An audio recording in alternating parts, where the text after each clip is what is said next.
What's up, everyone? Welcome to today's video. Welcome to the Video Game Fightful channel. Thank you very much for tuning in. We're going to be talking about Hogwarts Legacy sales position on Steam PC, and we're also going to be talking about PC requirements and a few things regarding possible performance that we'll be seeing in the game. Now, a lot of this stuff is coming from a place where we have to basically point out some of these things because ideally, you'll notice that a lot of the in-game footage that's been showing work in progress, is actually PlayStation 5. The developers are concentrating using that platform because it seems like there's a partnership with Sony going on, and the footage that they've shown us in the gameplay reveals, including the Dark Arts Battle Arena, is actually in 30 FPS. I saw somebody tell me, oh, it's actually 60 because on YouTube you have an option to watch in 60 FPS. Well, you can actually make your video in 60 FPS, but it doesn't mean that the game you're playing is in 60 FPS. If you look at the combat here, and maybe you have a trained eye, you can tell that what we're seeing is in 30 FPS. Is there going to be a 60 FPS for console? We don't know yet, but there is a performance mode that's been already confirmed, but we don't necessarily know what the frame rate is going to be. But let's go ahead and look at the sales for PC, and then we're going to go ahead and continue this conversation. So right now, Hogwarts Legacy is actually sitting at the top seller in terms of, its own ranking, and it's beat Modern Warfare in the last few hours, actually. I remember looking at these results yesterday, but I mean, I'm not doing any work on Sunday. I'm just chilling. So I said, let me just wait till Monday, see how things go. And apparently it's jumped up 35 spots in its change and has now basically become the third best seller in a sense. Now, for some reason, they're ranking the Steam Deck as the top seller. I guess maybe it is a top seller, but how is this in the category of best-selling games? Valve, please remove this so that we can actually see the results. Let Steam stay in its own category, but hey, can't blame them from trying to market. And Counter-Strike Global Offensive is always going to be one of the top games on PC. Everyone is playing the thing, so it's going to be interesting to see. But Hogwarts Legacy is now standing basically unbeaten and is an anticipated game on the PC platform. So this is something that we're looking at. We've seen from even the, PlayStation side, when we looked at the bestseller and in terms of pre-orders, the Hogwarts Legacy was topping the charts, the deluxe edition specifically. One thing I didn't necessarily see here is the edition of Hogwarts Legacy that's actually, being pre-ordered. They didn't go ahead to specify. The reason I haven't pre-ordered this is because I pre-ordered elsewhere. I pre-ordered the regular edition and I canceled, and I look forward to pre-ordering the deluxe edition so I can play a little bit early if I do have the time at launch. Now to the PC requirements. This is where the conversation comes into play. I told some of my audience members in my last video, I just said, that PC gaming is the future. And I had two people tell me, no, it's not. It's the consoles that are the future. And I laughed and I said, well, you'd have to understand that console architecture is basically a gaming PC that's just adapted for a lot more friendly home use. But your PlayStation 5 has the components that a PC has. Actually, it's borrowing from the future by adding extra, hard drive slots with the extra NVMe slot that was added in the PS5. That's something that's been on PC motherboards for a long time. The GPU is made by AMD, which AMD is a PC component manufacturing company. So this is not something where we're discussing. The operating system that's actually being used on the PS5 is one based off of the Unix or Linux in a sense, and then on the Xbox it's straight up Windows. So hey, you actually have a gaming PC that was sold to you in a box by Microsoft and Sony. It's cool, but don't say that a console is the future when consoles have to follow PCs generations removed from them. Now, looking at the minimum requirements and looking at what's been confirmed here, we're seeing that there's a 60 FPS standard confirmed for the consoles.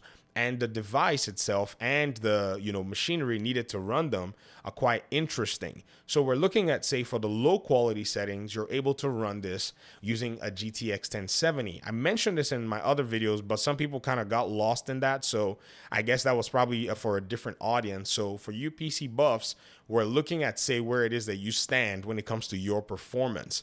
Also, you're going to need about 85 gigs of available space.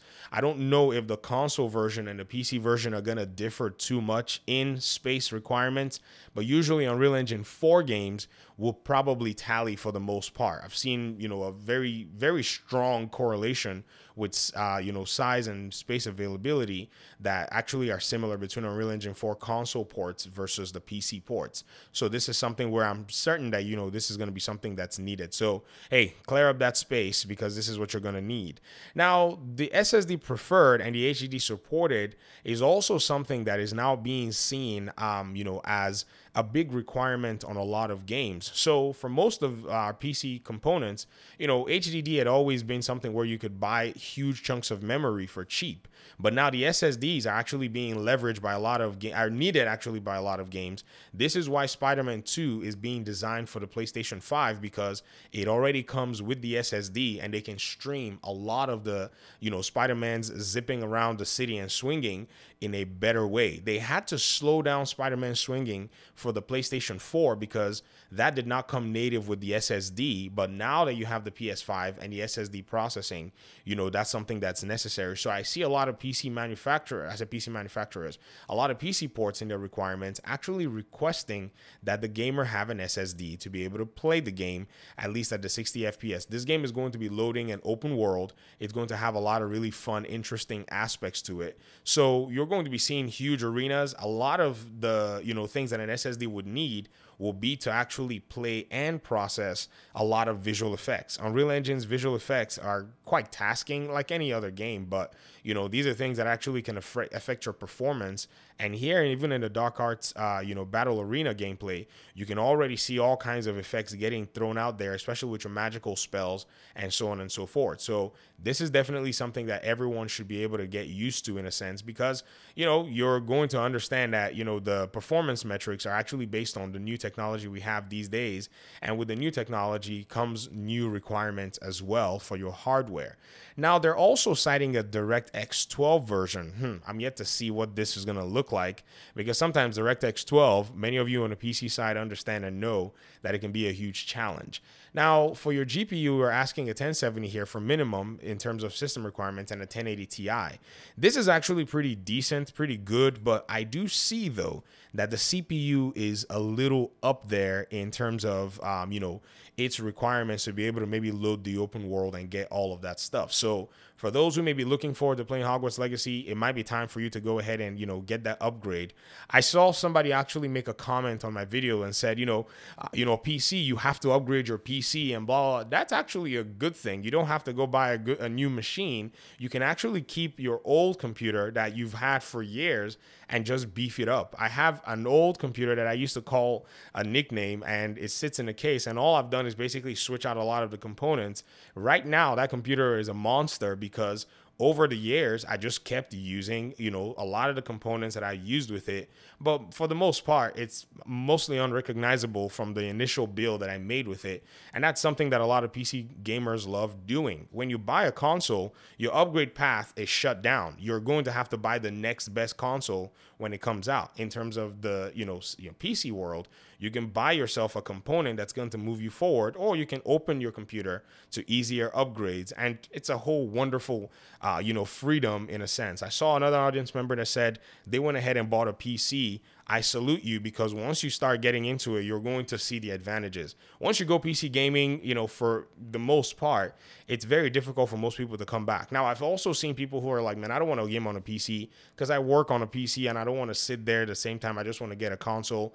I get it. I have a lot of friends on all ecosystems as well. And I have all the consoles as well, too, in terms of the, recent generations. So I can understand that there's sometimes a need to just play a casual game sitting on there. But these are some of the things that we have in terms of the quality and in terms of the performance. So looking at the, additional notes here for the recommended requirements, we're also seeing that this is going to get you a 1080 60 FPS performance under high quality and upscale quality settings. The GTX 1080 Ti is actually a very powerful GPU. It doesn't have ray tracing, but it does beat, in terms of performance, your new generation console's GPU.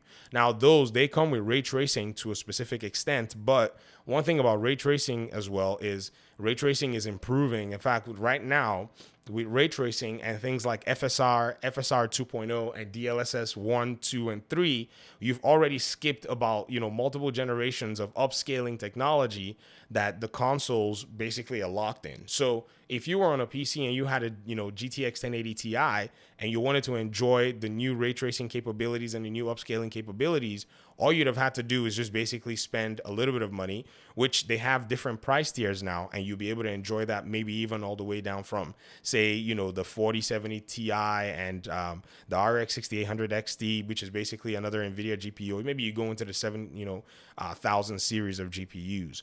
But this is very interesting to see where Hogwarts Legacy stands in terms of sales.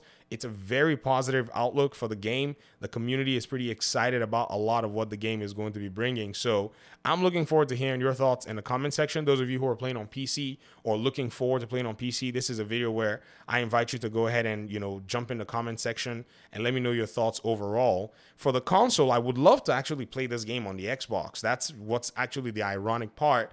And so I'm looking, but I'm like, man, I've not gotten a confirmation as to what the 60 FPS requirement will look like if they actually have it for console. So that's kind of what I'm dragging my feet for, in a sense. And if there isn't at launch, then I'll probably stick with the PC version. But if there is, it'll be a nice addition to the game. So let me hear your thoughts in the comment section. Thanks so much for watching the video, and hopefully we'll talk pretty soon in another one.